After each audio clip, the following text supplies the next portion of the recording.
弟兄姐妹们平安。我们开始今日的主日崇拜，请安静心，让我们跟随神的话，以心灵诚实来敬拜主。请听上帝的话：你们当遵从耶和华我们的上帝，在他脚凳前下拜，他本为圣。我们一同同心来祷告。我们在天上的父，谢谢你，让我们此时此刻可以聚集一起崇拜你。我们在此认自己的罪，求主耶稣基督饶恕我们所已知未知的过犯，用宝血洗净我们，让圣灵更新我们。感谢你赐给我们圣灵、圣教会、圣徒相通以及罪的赦免，让我们在地上能以基督的心慈悲为怀来待人处事。也求你看守在地上的同工们的身心灵健康，以及让牧者心思意念能与你交通，来传讲神的讯息。也祈求神原谅地上百姓诸如在乌克兰以及以色列无知的战火，保护你地上的国度，让战火中陷入低潮的基督徒以及非基督徒的人们，都能看见你的荣光，领受你的恩典，让地上执政掌权者能贴近你的心意行事。也求主耶稣赐福与战火中的掌权以及百姓们智慧，克制自己的私欲，管理自己的恐惧，移除自己的偏见，并且以基督的心为心，基督的爱行事，让问题能早日解决，战火也能够停歇。也祈求圣灵与我们今日接下来的主日崇拜同在，我们在此领受，愿荣耀归于天上的父神。以上是奉我主耶稣基督的圣名祷告，阿们。弟兄姐妹，若是有身体不适呢，敬拜间可以坐着没关系，但是只要心灵诚实、喜悦的歌唱，同样可以用诗歌来赞美我们的神。会众们请起立，我们请敬拜小组以诗歌来带领敬拜我们的神，请。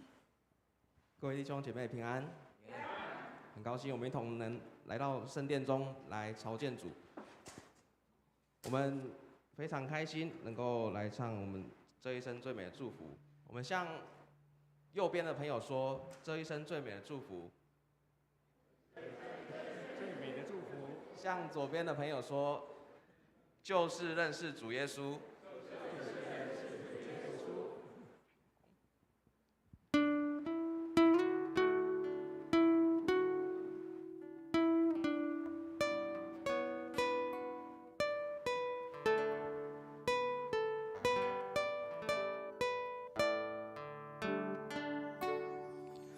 在无数的黑夜里，我用星星画出你，你的恩典如晨星，让我真实地见到你。在我的歌声里，我用音符赞美你，你的美好是我今生颂扬的。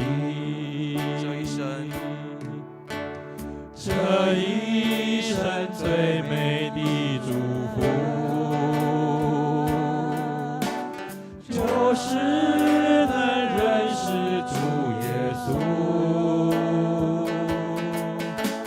这一生最美的祝福，就是能信靠主耶稣。走在高山深谷，他会伴我同行。我知道这是最美的祝福。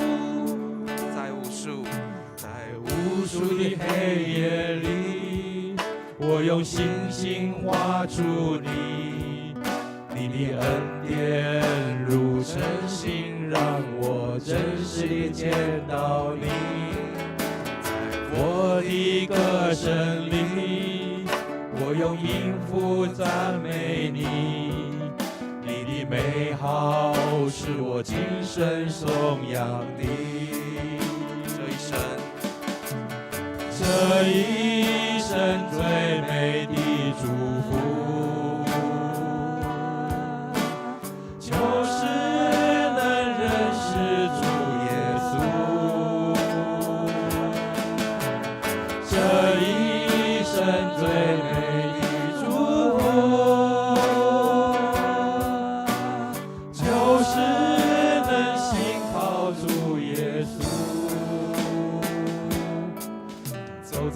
高山深谷，他会伴我同行。我知道这是最美的祝福。走在高山，走在高山深谷，他会伴我同行。我知道这是最美的祝福。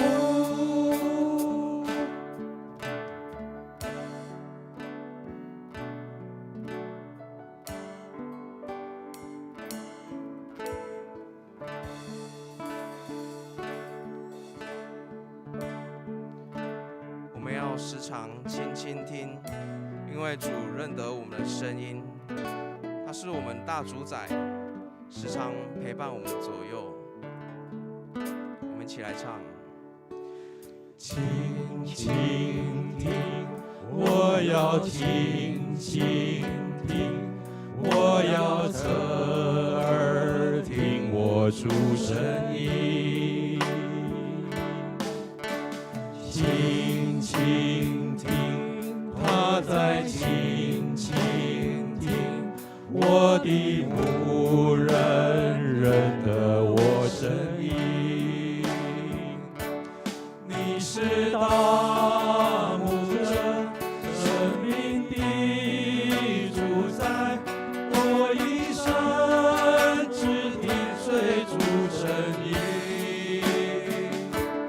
你是大牧者，生命的主宰，我的牧人认得我声音。请倾听，倾听，我要倾听，我要侧耳听我主声音。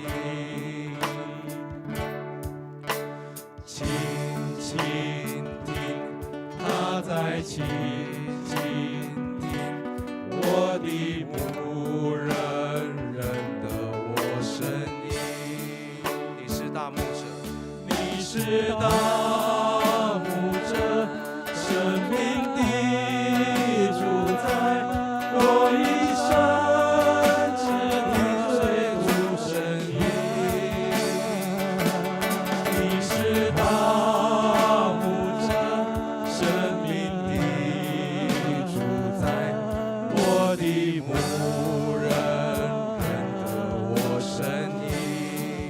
请倾听，倾听，我要倾听，我要侧耳听我主声音。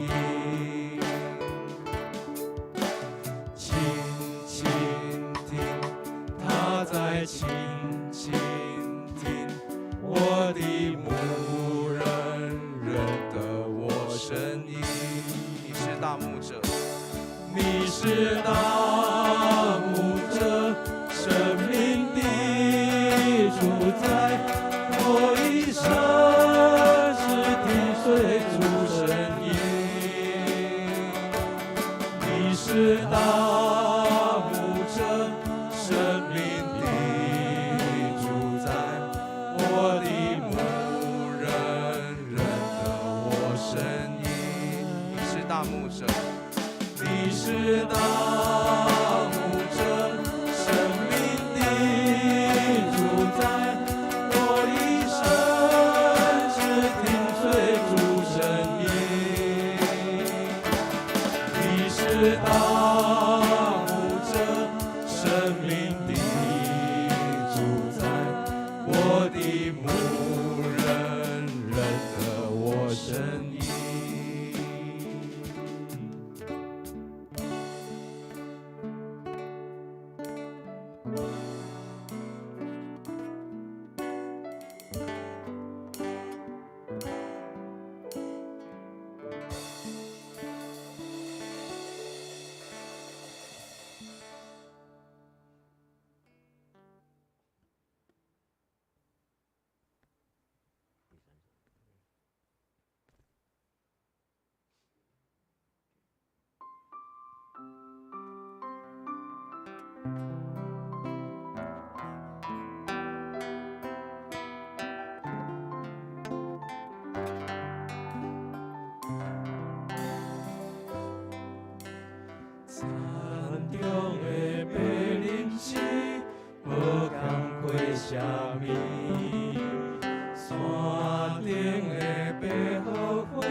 点阻碍的道凡世代。我要野手敬拜伊，出欢喜的歌声，学了亲像伊名永无山。耶和华祝福满满，亲像海边雨伞，恩典慈爱的到万世代。我要野手敬拜伊，出欢喜的歌声，学了亲像伊名永无山，学了亲像。学了亲像伊名永无山，学了亲像，学了亲像伊名永无山。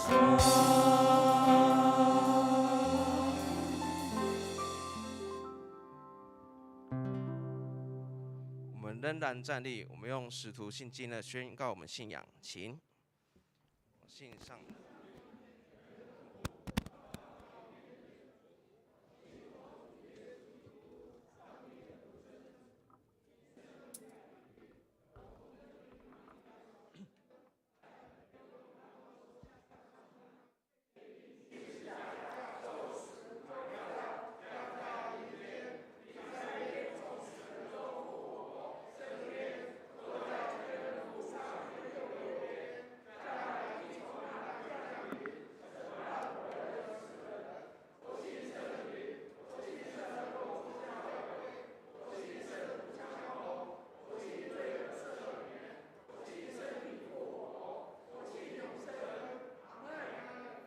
荣耀颂。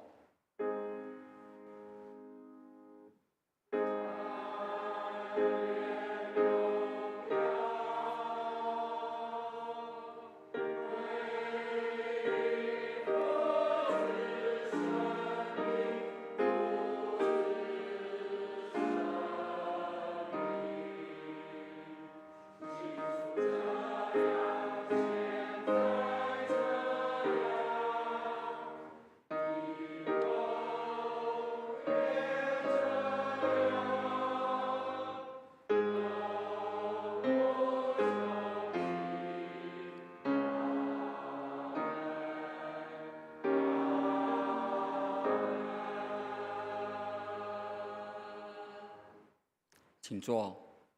我们谢谢敬拜团美妙的歌声。接下来，我们以起印的方式来读神的话语。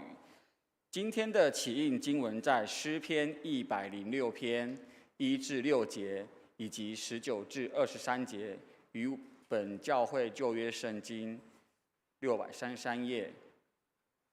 由我来起诵读上半节，弟兄姐妹们来应诵读下半节，最后一节我们一起来读。第一节起，你们要赞美耶和华，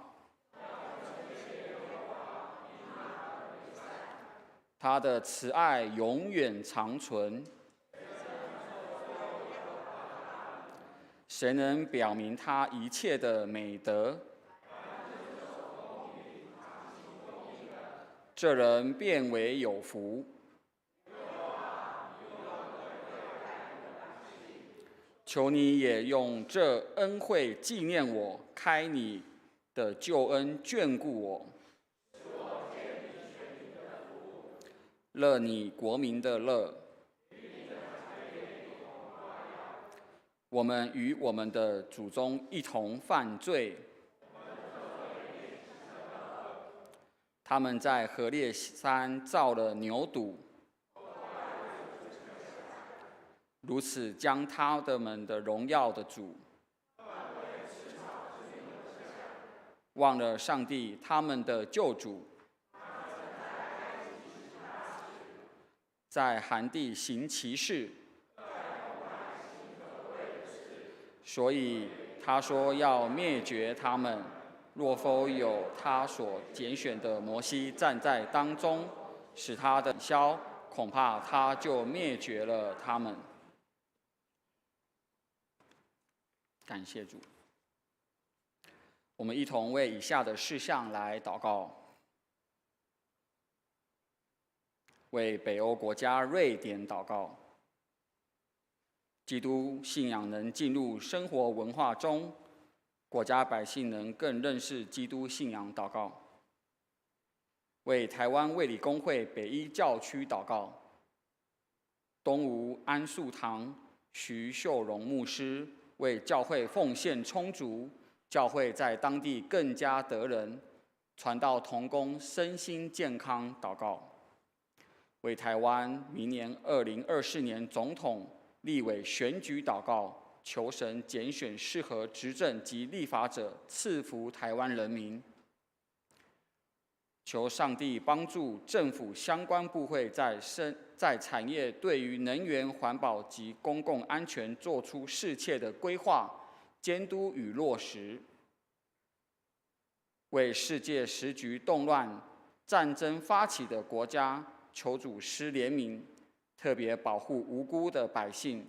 求主将你的和平持续临到这些地域，止息一切的战争、攻击行为，让战争的影响降到最低。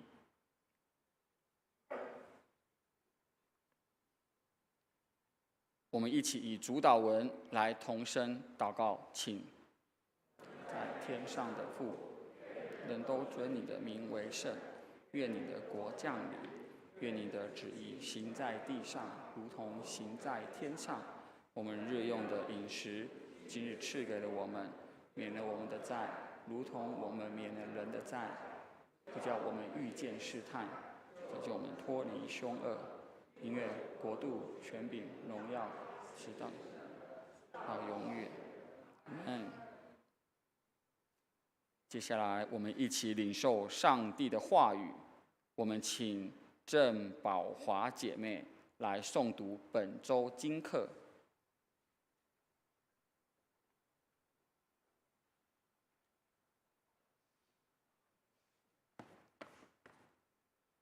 今天的第一束经课在出埃及记32章1到14节。我们教会的圣经本在旧约87页。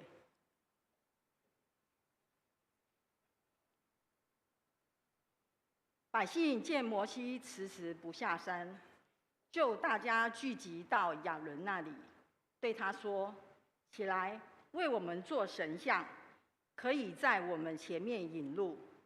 因为领我们出埃及地的那个摩西，我们不知道他遭了什么事。”亚伦对他们说：“你们去摘下你们妻子、儿女耳上的金环，拿来给我。”百姓就都摘下他们耳上的金环，拿来给亚伦。亚伦从他们手里接过来，铸了一只牛犊，用雕刻的器具做成。他们就说：“以色列呀，这是领你出埃及地的神。”亚伦看见，就在牛犊面前筑坛，且宣告说：“明日要向耶和华守节。”次日清早，百姓起来献燔祭和平安祭，就坐下吃喝，起来玩耍。耶和华吩咐摩西说：“下去吧，因为你的百姓，就是你从埃及地领出来的，已经败坏了。他们快偏离了我所吩咐的道，为自己铸了一只牛犊，向他下拜献祭，说：以色列呀，这就是领你出埃及地的神。”耶和华对摩西说：“我看这百姓真是应着景象的百姓，你且由着我要向他们发烈怒，将他们灭绝，使你的后裔成为大国。”摩西便恳求耶和华他的上帝说：“耶和华，你为什么向你的百姓发烈怒呢？这百姓是你用大力和大能的手从埃及地领出来的，为什么使埃及人议论说，他领他们出去是要降祸与他们，把他们杀在山中，将他们从地上除灭？求你转意，不发你的烈怒、后悔，不降祸于你的百姓。求你纪念你的仆人亚伯拉罕、以撒、以色列。你曾指着自己起誓说：我必使你们的后裔像天上的星那么多，并且我所应许的这全地，必给你们的后裔，他们要永远承受为业。于是耶和华后悔，不把所说的祸降与他的百姓。第二处经文在腓立比书4章1到9节，在我们的教会圣经本新约218页。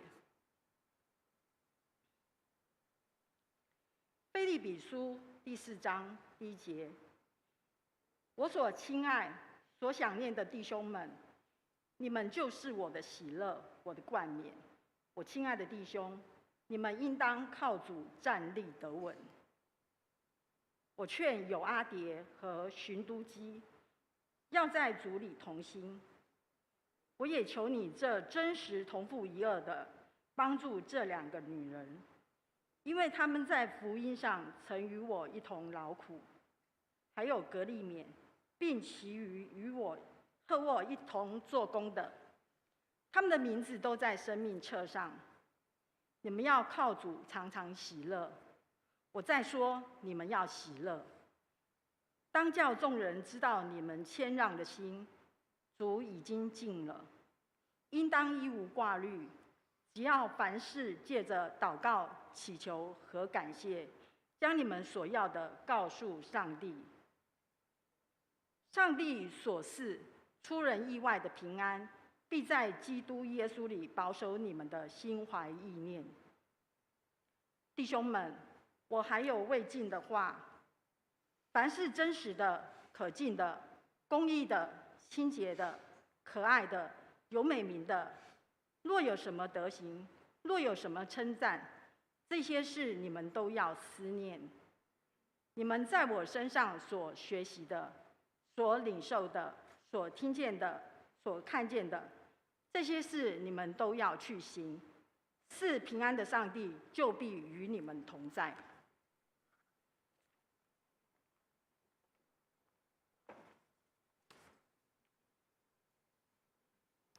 我们谢谢郑宝华姐妹。今天的正道经文在马太福音第22章1至14节。马太福音第22章1至14节。以下由我来为各位攻读。第1节起，耶稣又用比喻对他们说：天国好比一个王为他儿子摆设娶亲的宴席，就打发仆人去请那些被招的人来赴席，他们却不肯来。王又打发别的仆人说：你们告诉那被招的人，我的宴席已经预备好了，牛和肥畜已经宰了，各样都齐备，请你们来赴席。那些人不理就走了，一个到自己田里去，一个做买卖去。其余的拿住仆人，凌辱他们，把他们杀了。王就大怒，发兵灭除那些凶手，烧毁他们的城。于是对仆人说：喜宴已经齐备，只是所招的人不配，所以你们要往岔路口上去，凡遇见的都要招来赴席。那些仆人就出去到大路上，凡遇见的不论善恶都招聚来，宴席上就坐满了客。王进来观看宾客，见那里有一个没有穿礼服的，就对他说：朋友，你到这里来，怎么不穿礼服呢？那人无言可答。于是王对使唤的人说：捆起他的手脚来，把他丢在外边的黑暗里，在那里必要哀哭切齿了，因为被招的人多，选上的人少。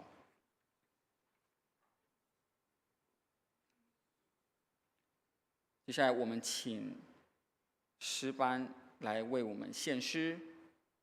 今日献诗的曲目是《生之所幸》。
我们谢谢诗班美妙的歌声。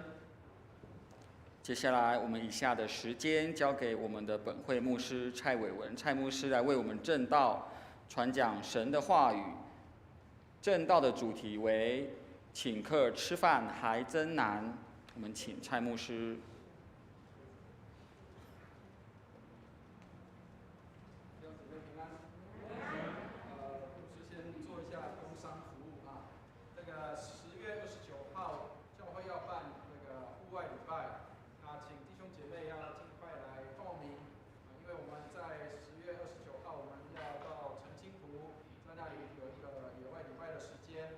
上帝帮助我们，让我们能够在户外礼拜的地方，我们能够享受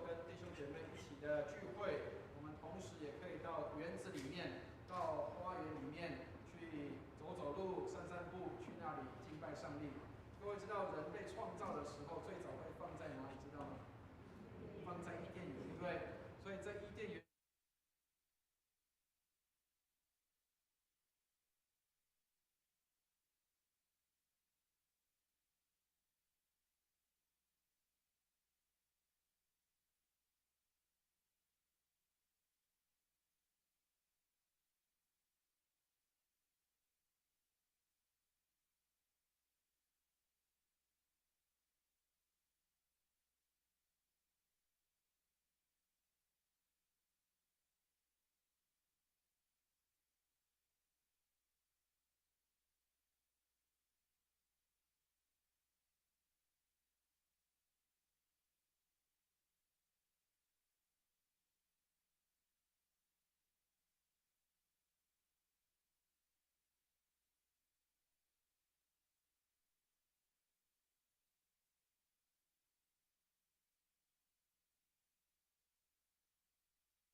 喂，好，没关系，好，太好了，那今天就不要走动了啊。有了哈，喂，OK， 好，有了，谢谢。哎，连要不走动也很难。好，那求上帝帮助我们，让我们能够知道怎么样去接待客人。那当然要先跟人家约好，这个是需要的。求上帝给我们智慧，知道怎么样来当一个好主人，也知道怎么样去当一个好客人啊。好，我们一起举起圣经来祷告，愿上帝的话成为我们的帮助和力量。让我们今天把上帝的话吃进我们心里，让我们的心里面得帮助。我们一起来用这个祷文来祷告。我们一起念经。这是我的圣经，他说我是谁，我就是谁。他说我拥有就拥有，他说我可以就可以。今天神的话要来教导我，我诚心悔改，我心里警醒，我灵谦卑受教，我就不再一样。奉主耶稣基督的圣名，阿们。我们最近物价上涨，所以我相信大家感受到那个物价相当的贵哈。那特别像牧师常常去，有时候要去买便当，现在便当最少都是80-90块、100块起跳，这个已经不是早期的高雄的这个便当的价格了。各位知道现在的物价很高，所以需要怎么样去使用金钱是一个相当重要的学问。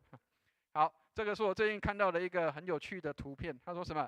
好像早上出门前一张1000块的，对不对？到中午的时候变成什么？就变一半了，剩500了。那下班前剩下多少？200块。然后到回家睡觉前只剩下20块钱了。亲爱的弟兄姐妹，以前1000块很大一张，对不对？以前是一张可以用好几天，现在是什么？一天要用好几张了。听得懂意思吗？以前一张1000块可以用好几天啊，现在是一天可能要用好几张的1000元大钞了。那求主帮助我们，虽然在这样的一个物价都上涨了，资源好像都比较渐渐的有一些匮乏，因为很多都拿去在战争当中，或者是在一些的这个患难当中可能我们都很多的一些的东西不再像以前那么样的可以这个使用或者是发挥，但是我们也需要学习节制跟减法的生活。不要让我们的生活变成是太过多了，以至于我们不会去珍惜它。所以我们昨天在我们总会的社官会议当中我们的社官主席就是总会的社官主席有特别给我们有一些的提醒，就是家里面如果有一些东西是堪用的，请注意是可以用的，不是要丢掉不能用的哈，可以用的，但是你用不到，而且是好的，而且是能够可以再使用的。让我们可以珍惜使用，然后或者是可以给一些有需要用的人，让我们的不需要的东西可以成为别人的帮助跟支持。所以可以在这个时代里面学习怎么样去过一个简朴的生活，过一个减法的生活，不是一直加添，而是能够把我们有的可以给出去，让有需要的人，也许我们用不到的，可以给别人有帮助。愿上帝帮助我们，让我们能够成为一个好的管家，能够管理上帝的产业。上帝把很多的东西赐给我们，让我们来管理。求上帝给我们智慧，能够来管理他所赐的美好的产业。愿上帝来帮助我们。好，所以今天呢，我们要看的圣经非常有趣。为什么跟请客有关系？其实很多人误会说这一段经文里面有一些东西，或是有一些地方，可能我们读起来怪怪的，或是读起来觉得有一些的不知道它到底在指的是什么。好，所以我们要从今天的经文来看请客的一个艺术。好，那但是我们要先跟大家分享的就是，我们常常在教会里面讲福音，但是我们不晓得，或是我们不晓得弟兄姐妹知不知道福音是什么？很多时候我们会听到福音，或者是我们会在读圣经的时候，也会读到福音书。但是福音到底是什么？很多时候我们讲传福音，但是福音到底是什么？弟兄姐妹不晓得，我们弟兄姐妹当中有没有人喜欢去到外面的地方去发单张？有些人去领到单张的时候能够看到这个是哪一个教会，或是这个是哪一个这个机构他们所发的印制的这个福音单张。但是最重要的不是那张单张而已，而是那个传递的人。有时候我们去发单张去传福音的人，我们的脸非常的愁苦，我们的心里面非常的一些的苦毒，或者甚至心里面不喜乐，所以我们给人家的时候，可能脸是很愁苦的。亲爱的弟兄姐妹，如果我们给人家福音的时候，我们给人家福音单张的时候，我们的脸是很愁苦的，我们是一个不快乐的，我们的脸上没有喜乐的笑容的时候，恐怕我们给别人的不是福音，而是祸音。听得懂意思吗？什么叫祸音？知道吗？听起来不好的东西。福音是好东西，福音是好的消息，祸音是不好的消息。所以亲爱的弟兄姐妹，如果我们传福音给人的时候，我们自己是一个不喜乐的人，那这个福音对我们是没有意义的。你的福音会不会让你带来喜乐？你的福音会不会给你带来平安？你所领受的福音有没有让你生命得到改变？所以圣经里面保罗在罗马书里面说，福音本是上帝的大能，要救一切相信的人。所以当我们传福音的时候，要先问问上帝的福音有没有救了我？上帝的福音有没有救了我自己？我在传福音的时候，福音是不是救了我？亲爱的弟兄姐妹，我们的会主约翰卫斯理曾经在美洲去传福音的时候，他的日记上这样写，他说，我传福音给印第安人，我叫他们能够认识永生的信息，但是谁来救我？谁来救我？亲爱的弟兄姐妹，上帝帮助我们，我们传福音给别人，不是我们自己传一个我们自己不相信的，而是我们要传一个我们能够相信并且已经领受的这样的一个福音的信息。好，我们来看今天的圣经里面给我们什么样的启示。我们来看一下在今天第2节的地方，这是耶稣对于这些文士、法利赛人还有众人讲的一个比喻。在上个礼拜我们听到耶稣讲到这个葡萄园的比喻，那我们今天要来看，今天用的比喻叫做天国的宴席。好，我们来读一下第2节的地方，我们来念一下第2节的地方哈，我们一起念来。天国好比一个王为他儿子摆设娶亲的宴席。亲爱的弟兄姐妹，耶稣用这样的一个方式来告诉我们，天国是一个宴席。在这个宴席的里面，参加的人有哪些人？很多人不晓得说，在这个当中有2个部分、2个段落，所邀的人是不一样的。请大家看一下，在刚开始的时候，这里提到天国好比一个王为他的儿子摆设娶亲的宴席。亲爱的弟兄姐妹，你可以想象，如果今天是一个王，或是今天是总统，他的家里面要办这个宴席的时候，他通常会请哪些人来参加？王或者是这个总统要请客的时候，通常会请哪些人？达官显贵。对了，还有什么？有头有脸的人才能够来参加嘛，对不对？或者是你身家有多少的东西的那些人，他们才可以参加。所以这些人是特选的，或者是这些人他们是特别去邀约的。这些人他们是被王所邀请来的，所以这些人非富即贵。亲爱的弟兄姐妹，一般人是不能进那个宴席的。好，所以这样你就可以了解今天这个宴席里面请的2个部分是哪些人哈。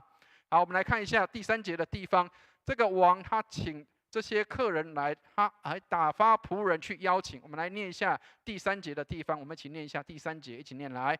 就打发仆人去请那些被召的人来赴席，他们却不肯来。亲爱的弟兄姐妹，这是王的宴席，但是这些人他们却不肯来，这个是根本就是叫做对着王干的那个做法，就是你讲什么，反正我也不在乎，我不听你的。所以，亲爱的弟兄姐妹，这些人他们为什么有那么底气？因为搞不好我家里富可敌国啊，我家里面东西很多啊，我干嘛去参加？我搞不好要吃这个鲍鱼，要吃鱼翅，家里多得很，为什么要去参加国王的宴席？很多人不在意，不在乎。然后第4节的地方，甚至有人是什么？把王所差的仆人打了、杀了。亲爱的弟兄姐妹，这些人不在意这个王的召命呼召。我们来看一下，这个叫约翰·弗莱维尔这个人，他这样讲的，他说：只要亚伯拉罕的信不在你心里跳动，就算亚伯拉罕的血在你身里流动，都是没有益处的。亲爱的弟兄姐妹，各位知道刚刚牧师要提到的那个第一个被召的人是谁，知道吗？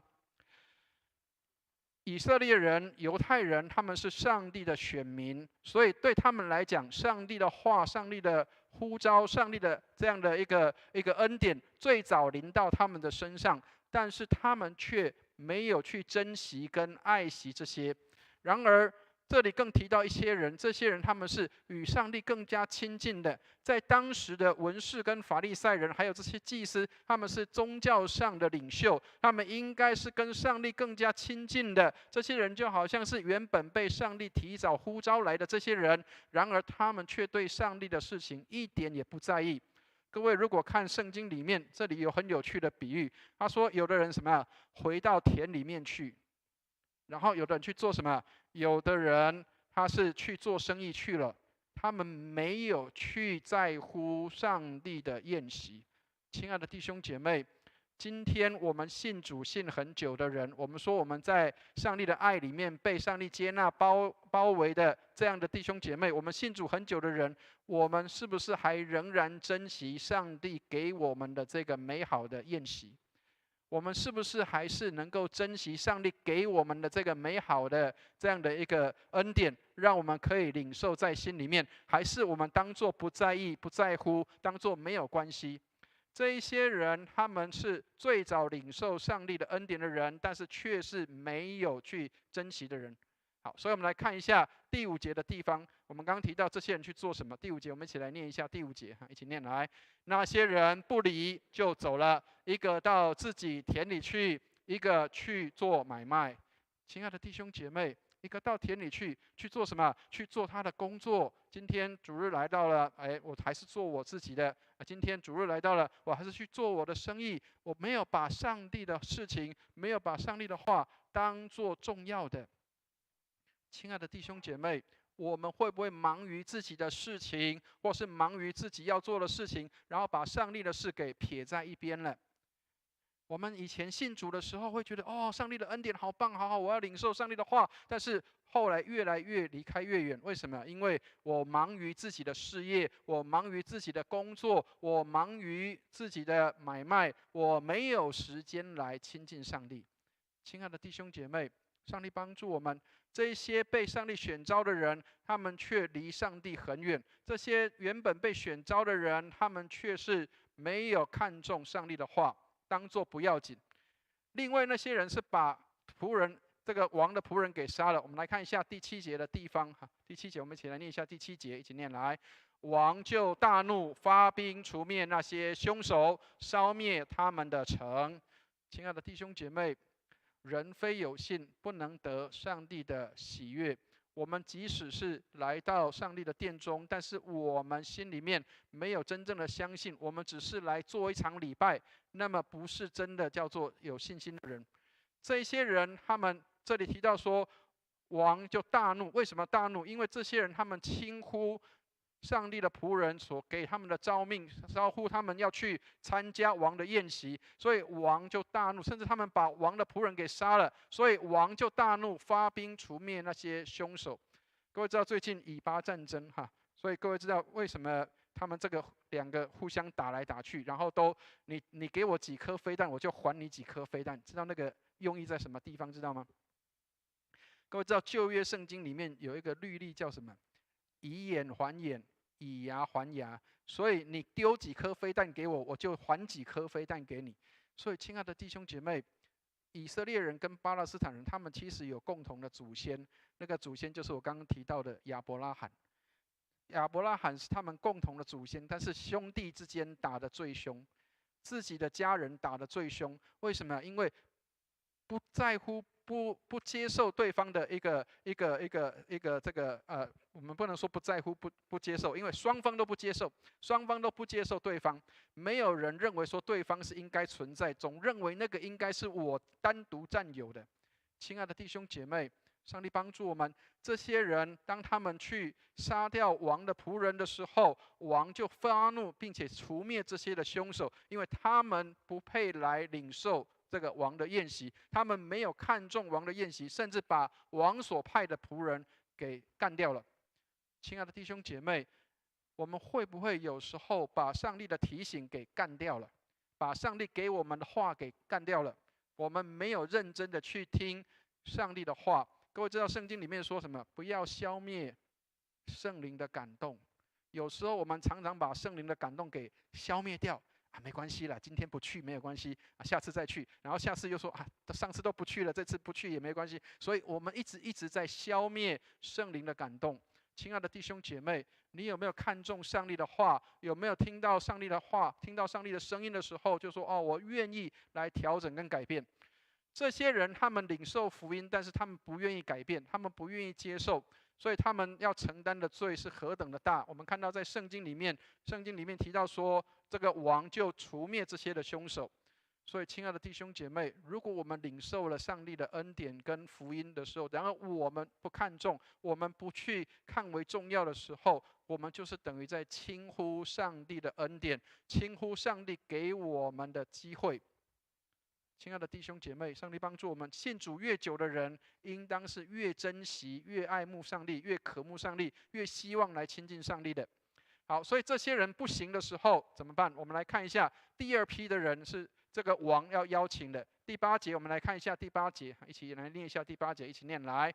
于是对仆人说：喜宴已经齐备，只是所召的人不配，所以你们要往岔路口上，凡遇见的都招来赴席。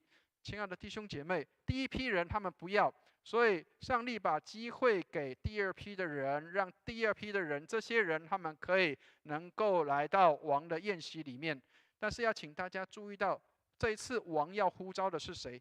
我们刚刚讲说，前面呼召的都是有头有脸的人，那现在这些人不赏脸的时候，王这次要呼召的是谁？路人甲，所有身边的人，我们身边所有的人，我们包括我们自己，都是上帝呼召选召要来参加他宴席的人。亲爱的弟兄姐妹，我们可以去思想一个事情，就是福音是什么？福音是先临到这些的以色列人，先临到犹太人，然后才临到外邦人的身上。上帝拣选了以色列人成为他的选民，然而当他们轻忽上帝的话的时候，上帝就再呼召这些的其他的人，以至于他们也能够进到上帝的这样的一个宴席里面来。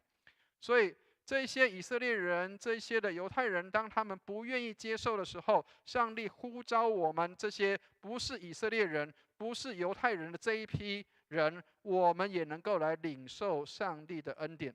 所以这个宴席的比喻里面，特别提到这两种不同的人：一种是你已经在恩典里，然而你却不在意的；另外是我们这一些本来不应该在这个恩典里面的人，然而我们却领受了上帝的恩典。所以这个是上帝给我们每一个人有福音的机会，得到福音的机会，每一个人都可以领受这个福音。亲爱的弟兄姐妹，我们原本不配、不应该来领受这个恩典的，然而我们现在却得到了。所以恩典是什么？恩典是我原本不配，然而我现在却得到了。我不应该得，但是我得到了，这个就是恩典。好，所以我们来看一下第10节的地方，我们来念一下第10节哈。这些人他们仆人们去哪里招人来？第10节我们一起来念一下第10节，一起念来。那些仆人就出去到大路上，凡遇见的，不论善恶，都招聚了来，宴席上就坐满了客。亲爱的弟兄姐妹，这些人被招来，这些人原本是不配的，然而这些宾客却是这些仆人去从外面路上去找来的。所有的人，我们可以看到，包括连这里提到说，不论善恶。亲爱的弟兄姐妹，不管你是好人，你是坏人，不管你是长得美、长得丑，不管你的外在的状况是什么，然而上帝都给我们有机会能够来就近他的宴席。不是只有哪些人被特定的只能够来参加上帝的宴席，那些人是不行的。没有，上帝的宴席里面，所有的人都可以来参加。这里提到不论善恶。亲爱的弟兄姐妹，不管好人坏人，上帝都呼召来到他的天国的宴席的里面，其实就是进入他福音的里面。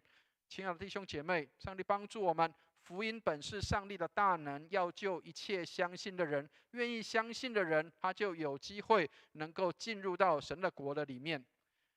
所以，即使是这些没有信主的人，他们也应该要得到福音。我们在身边的人有很多人没有机会听到福音，然后我们可以把福音带给他们。而这些的福音是上帝要给我们所有人的，不是只有哪些人可以得福音，不是只有这些人或是哪些人特选的，所有的人都可以领受。所以这些原本应该被选召的没有领受，然而上帝给我们所有的人都有机会能够来领受这个所有人都可以得着的这样的福音。亲爱的弟兄姐妹，我们有没有机会跟我们身边的人能够谈谈福音？如果今天你在职场里面，你在工作的职场上面，你在工作的地方，你能不能跟你旁边另外一个工位的人，跟你一起工作的人，跟他谈谈福音的事情？如果你家里面有其他的人还没有听过福音，我们有没有这样的一个机会跟他谈一谈福音？那个谈福音不是只有告诉他你要来信耶稣，不是，而是要邀请他能够来进入上帝国的宴席，让他有机会来看到上帝国的宴席里面是何等的美好，让他来到教会里面来看到天国的那个预表，或是天国的那个样式在什么样的地方。没有蒙拣选的人也一样可以领受上帝的恩典，上帝的恩典是普及给所有人的。亲爱的弟兄姐妹，上帝帮助我们，让我们可以有机会把福音传给我们身边的人，特别在我们现在即将要年底的时候，我们每一年教会里面都会做一些的福音的这样的一个收获的时间，特别在圣诞节期的时候，那是一个好的机会。所以亲爱的弟兄姐妹，假如你有一些福音对象，好不好？让我们可以有机会在今年年底以前，能够邀请他们来到教会里，让他们有机会可以能够来领受福音。上帝帮助我们，让我们能够把这个机会扩大化，让所有在路上的人，所有在路边的人，所有在这些街头上的人，他们有机会可以领受福音。那是很有趣的地方，亲爱的弟兄姐妹，现在牧师要讲的这个部分，是在这一段比喻里面最有趣的部分。有一个没有穿礼服的人来到那里，那到底这一件礼服是什么样的礼服？是多少人才是什么样的人才可以有这个礼服？是要有钱的人，还是要有什么特定的人才可以拿到这个礼服呢？我们来看一下第12节的地方，我们来念一下12节，我们一起念一下12节，一起念来。就对他说：“朋友，你到这里来，怎么不穿礼服呢？”那人无言可答。亲爱的弟兄姐妹，参加王的宴席应该是重要的宾客，应该是有头有脸的。但是这些人不来，所以这个王就去邀请路边的人来参加宴席。但是我们总不能够穿得邋里邋遢就进去王的宴席参加宴席了。但是在这里很妙的地方就是，各位知道，这里有出现礼服这个东西。以前在早期的这个记录里面，国王这个国王要这个办宴席，或者是家主人要办宴席的时候，如果有一些人他们的衣着是不适当的，通常主人会预备衣服，让这些人可以穿，以至于他们可以来参加宴席。听得懂意思吗？好，这些人他们的衣服不搭，或是他们的衣服不好，或者是没有不符合来参加这个宴席的时候，国王或者是家主人会预备一套礼服，让他可以换上，以至于他可以来参加这个宴席。好，这里很有趣的地方是，这个人来参加宴席，但是他却没有穿礼服进来。亲爱的弟兄姐妹，各位知道那个是表达什么样的意思，知道吗？好，我们请大家看一下哈，以赛亚书61章的第10节。好，我们请大家看一下那个外袍跟礼服代表的是什么。我们来念一下以赛亚书61章第10节，我们一起来念一下，一起念来。我因耶和华大大欢喜，我的心因上帝喜乐，因他以拯救为衣给我穿上，以公义为外袍给我披上，好像新郎戴上华冠，又如新娘佩戴首饰。亲爱的弟兄姐妹，以赛亚书61章第10节说，那个外袍是什么？是公义。然后那个衣服是什么？是拯救。亲爱的弟兄姐妹，当你进到神的宴席里面的时候，你有披上那个公义的外袍吗？你有披上那个拯救的衣服吗？亲爱的弟兄姐妹，不是你的。现在牧师要跟大家讲，不是你的衣服，是谁的衣服？是上帝的公义，是上帝的拯救披在你的身上。听得懂那个意思吗？不是你的。很多人以为说我做得好，我行好事，我当好人，所以我可以来到上帝的宴席里面。不是，不是你的不是你的礼服，是谁的礼服？是王的礼服。王的礼服是什么？是拯救为衣给我穿上，公义为外袍给我披上。亲爱的弟兄姐妹，不是你很厉害，你做很多好事来亲近上帝，而是上帝的义在你的身上显出来。不是我们自己的。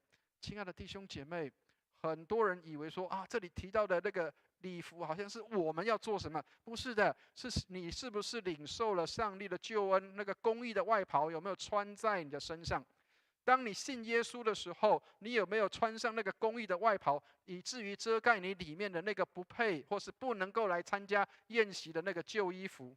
那个衣服不是我们自己的，是上帝给的。所以王为什么要预备礼服给参加的宾客穿？因为当这些人他们不配进来穿的衣服，不配进来参加宴席的时候，王有礼服给他穿上，让他们可以来参加这个宴席，能够合乎那个身份。亲爱的弟兄姐妹，上帝帮助我们，很多人不穿礼服就进来到上帝的家中。那个意思代表的是什么？我们信主信了，信是信了，但是我们生命还是没有改变。我们信是信了，但是我们没有公义为袍穿在身上，我们没有拯救穿在身上。亲爱的弟兄姐妹，信耶稣要改变你的生命。所以刚刚牧师提到了，福音是上帝的大能，要救一切相信的人。我们穿上这个救恩的衣服是要改变的，我们的生命跟身份要改变的。所以圣经里面说，若有人在基督里，他就是新造的人，旧事已过，都变成新的。在基督里的意思是什么？穿在这个外袍的里面，我们穿在基督穿在我们的身上的时候，我们在基督的里面，那个就是什么？那个就是我们就成为那个新造的人，旧事已过，都变成新的。所以这里提到的袍子，这里提到的衣服，指的是上帝的拯救跟上帝的公义。所以没有穿礼服就进来的那个，也就是没有将上帝的义穿在身上的那个人，他就只能够丢在外面了。我们看一下13节，好，我们一起念一下13节，一起念来。于是王对使唤的人说：“捆起他的手脚来，把他丢在外边的黑暗里，在那里必要哀哭切齿了。”弟兄姐妹，如果你没有披上那个公义的外袍，如果你没有披上那个拯救的衣服的话，那么我们是不配进到上帝的宴席的里面。那个宴席不是我们凭自己的义，是凭着上帝的义，上帝给我们的那件礼服，而不是我们自己的。亲爱的弟兄姐妹，上帝帮助我们，让我们知道，我们领受耶稣基督，就是领受他的义在我们的里面，领受这个义在我们的身上。所以被召的人多，选上的人少，能够愿意亲近上帝的人实在是很少的。虽然许多人被呼召来亲近上帝，亲爱的弟兄姐妹，但愿我们能够成为那个被选上的，而不是那个在呼召的人当中很多，但是没有被选上的。有一些人，他们原本应该是要被选的，但是他们没进来；但是有一些人，他们被选上了，但是他没有穿上那个礼服，没有穿上上帝的公义，以至于他自以为义的时候，那也不是进到上帝的国里，他们要丢在外面哀哭切齿。亲爱的弟兄姐妹，上帝的公义有没有披在你的身上？不是我们自己的，是上帝的公义。所以不是我们每个礼拜去这个来做礼拜，然后带着圣经，然后唱诗歌，这样我们就是一个基督徒，并不是这样，而是我们里面是不是每一天活出基督的生命？我们有没有活像基督的样式？我们的那一件袍子有没有穿在我们的身上？所以今天的信息给我们几个提醒：第一个，福音临到是要救一切相信的人。所以，亲爱的弟兄姐妹，福音是上帝的大能，要救一切相信的人。约翰福音3章17节，牧师没有讲错哈。16节是神爱世人，甚至将他的独生子赐给他们，叫一切信他的不至灭亡，反得永生。17节什么？我们一起来念一下17节哈，一起念来。因为神差派他的儿子来世上，不是为了定世人的罪，而是为了世人借着他得救。所以，亲爱的弟兄姐妹，我们是借着耶稣基督来得救的，是借着他得救的，不是我们自己的义，是靠着这个上帝给我们这个福音，让我们可以来到上帝的面前。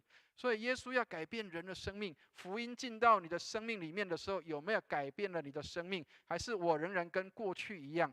跟过去一样，就是我们没有穿上神的袍子，我们还是跟过去一样的生命。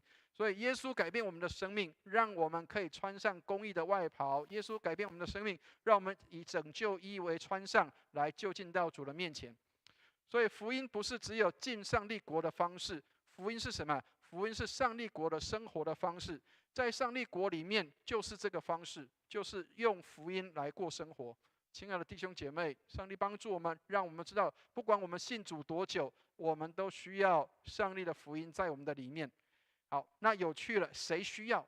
第二个，我们来看一下，福音临到是给世上所有的人，谁需要这个福音？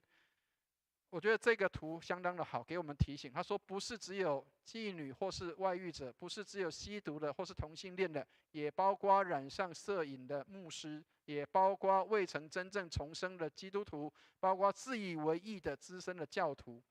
无论我们是谁，我们都需要福音。不是只有哪些人需要福音，是我们每个人都需要福音。耶稣来不是要招取粉丝，他不是要一群人跟随他而已。这些人他是要学习效法耶稣的样式，他不是来当耶稣的粉丝，他是要来当耶稣的门徒。耶稣来不是吸引群众，而是来为众人来死的。所以上帝很看重那些心里忧伤痛悔的人，而不是那些叫做自以为意来到上帝面前说啊，我好像一切都完美都完全了。上帝所看重的是人所轻看的，人轻看那些谦卑的、忏悔的、痛悔的人，然而上帝看重这样的人。第三个，福音临到的时候要带来悔改跟改变。刚刚提到了，若有人在基督里，他就是新造的人，旧事已过，都变成新的。所以传福音要传两件事情：悔改跟信耶稣。悔改跟信耶稣是结在一起的，信耶稣的人一定有悔改，悔改的人才能够愿意信耶稣。愿上帝帮助我们，如果我们领受神话语的人，领受上帝话语的人，我们自以为义的时候，那么我们就不是活在福音的里面。现在有很多人以为说福音是好像很廉价的，是只有知道上帝爱我，除了知道上帝爱我以外，是我有没有愿意按照上帝的生活方式来生活。上帝给我的生活方式是什么？我有没有按照这样的方式来生活？所以不要去简化福音。很多人都以为说，好像福音就是领受之后就是国泰民安，什么事情都无灾无病，并不是这样。活出耶稣的样式，这个才是我们在福音的里面。当你是领受福音的人，我们要活在福音的里面，而不是活在没有福音的样式里。求主帮助我们，让我们能够活在神的福音的里面，那是上帝的国的福音，而不是上天堂的福音。所以耶稣基督要传扬给我们的是不是上天堂的福音，是上帝国的福音。上帝帮助我们，让我们能够领受上帝的话，在我们的心里、我们的生命、我们的所有的态度、行为、思想各方面都改变，成为合乎神所喜悦的样式。愿主来带领我们，信得越久，应该越有基督的生命在我们的里面。求主帮助我们，让我们不是披上自己的外袍，而是披上耶稣基督，让我们可以在耶稣基督里成为新造的人，旧事已过，都变成新的。愿上帝帮助我们，我们一起来祷告。慈悲怜悯的天父，谢谢你爱我们，给我们有机会来进入天国的宴席里，帮助我们能够改变我们的生命。我们不是披上自己的公义，而是披上上帝的义。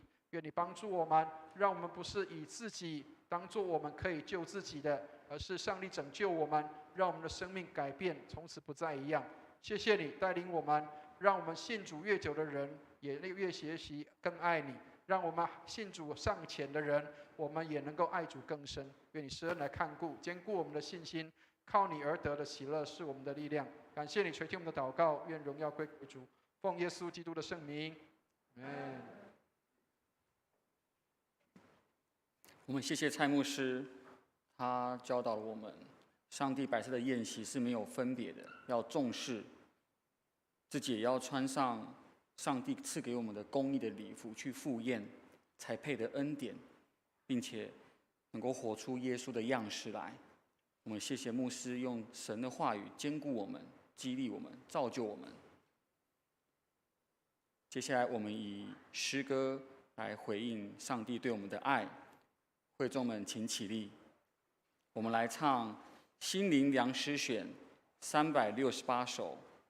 心灵良诗选368首，爱主更深，请。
今日说爱。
降临，一息尚存。我仍声音求告，望主慈恩，赐我坠入天父，永远深爱我主，爱主更深，爱主更深。请坐。让我们预备心，恭敬的以金钱奉献表达对上帝的感恩。若是您第一次来到教会，还不了解奉献的意义，可以安静的让奉献袋经过你身边。我们请诗献的同工至台前，我们一起来祷告。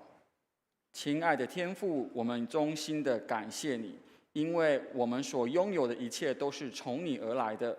我们的生命、工作、家庭、生活都是依赖你的恩典所赐，也求你赐给教会智慧，去应用金钱在教会的事工上，让福音能够遍地兴旺。你是配得赞美以及感谢的。现在我们预备一点金钱，甘心乐意地献上，愿你悦纳。奉主耶稣的名祷告，阿们。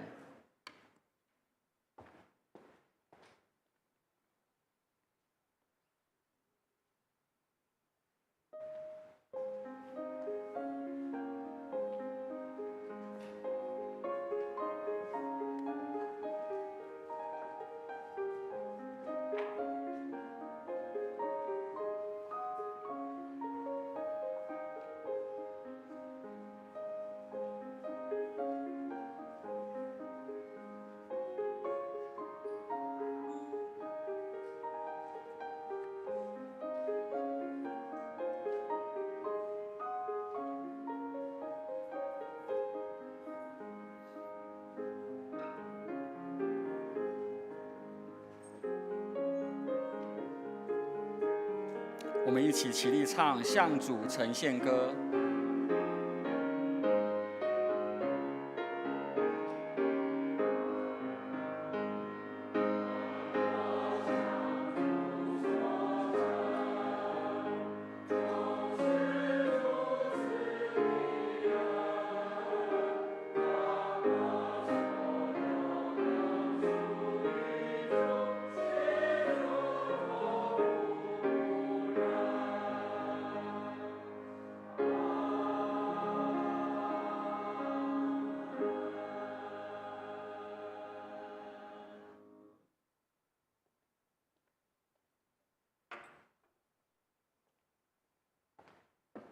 请坐。本周有没有新来的朋友呢？好，我们接下来我们一起来唱《成为一家人》。我们在唱第二遍的时候，弟兄姐妹们可以起来，目前还是拱手不握手，请。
请坐。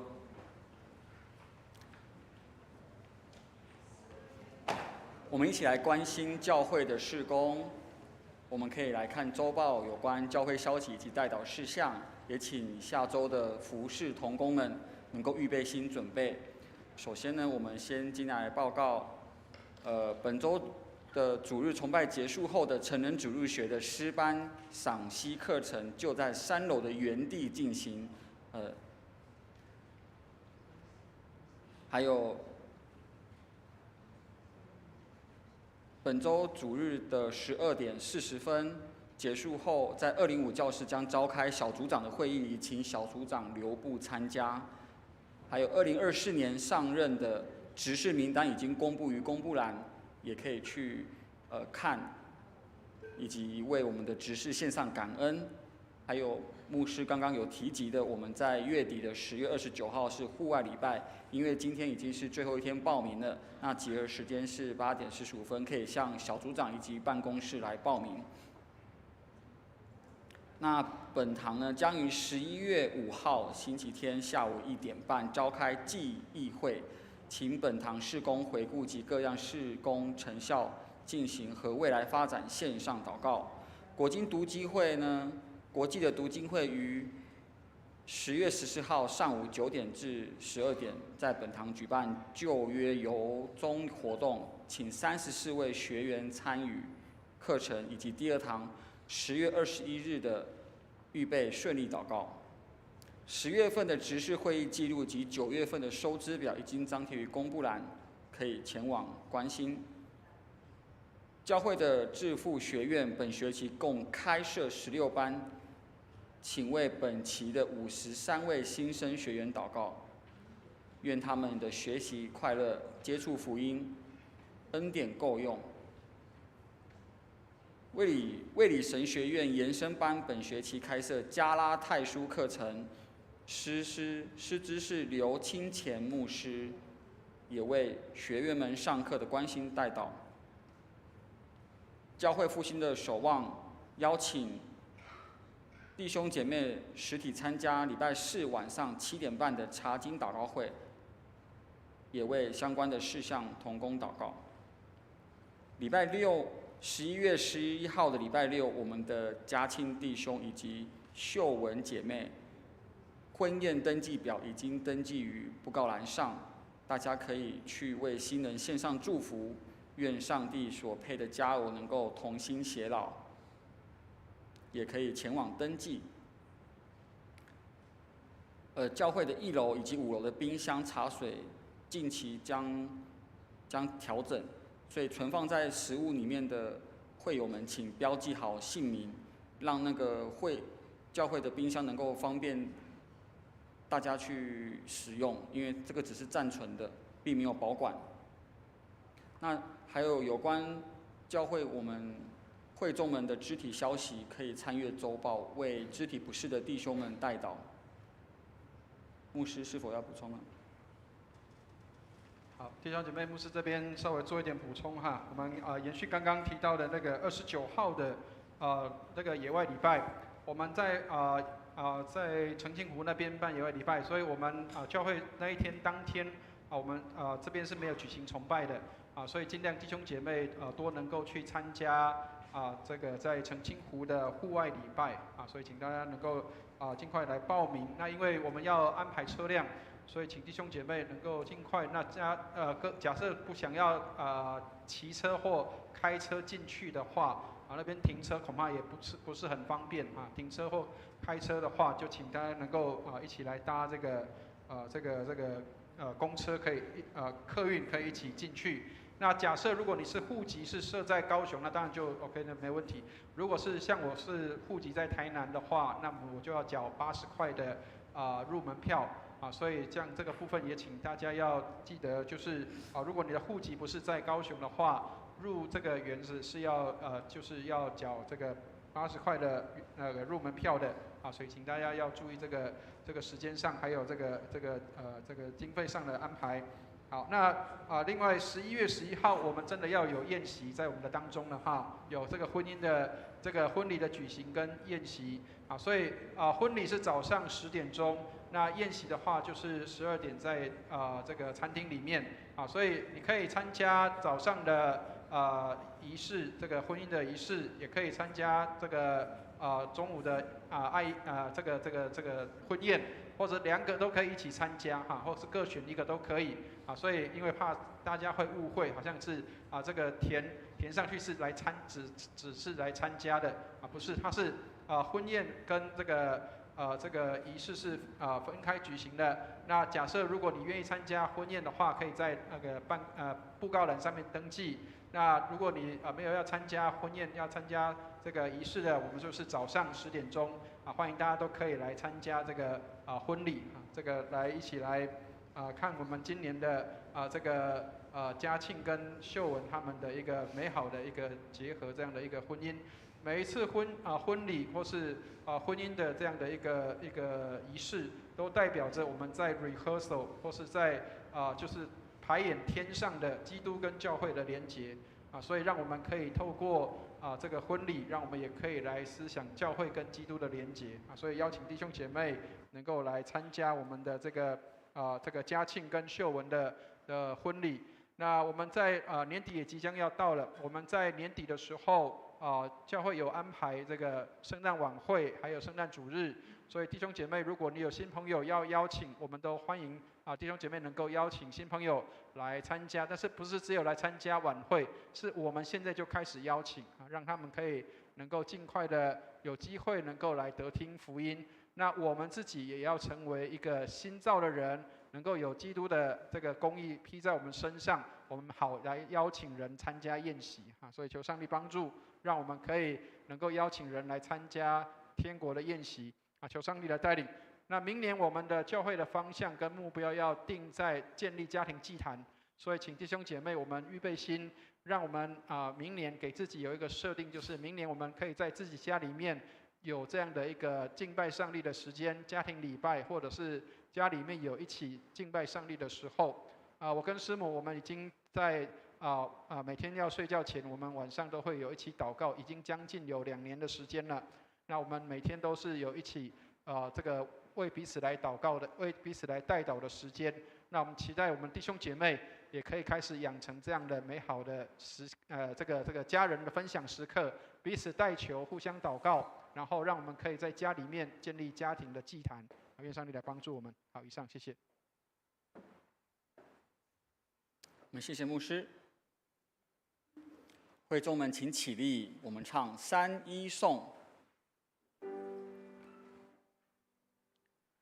普天之下，万国万民，齐声赞美父子圣灵，三位一体，同荣同尊，万有之源，万福之本。阿门。我们请牧师祝福。弟兄姐妹，我们一起来领受上帝的祝福。慈悲爱我们的天父，谢谢你这样的看顾我们，赏赐我们丰盛的恩典，让我们在基督里成为新造的人，旧事已过，都变成新的。祝福我们的工作、家庭、生活一切蒙恩。愿我主耶稣基督的恩惠、天父上帝的慈爱、圣灵的感动与交通，常与我们众人同在，从今时直到永永远远。阿们。阿们颂。阿门，阿门，阿门。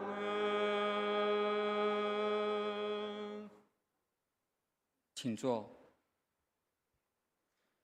殿乐。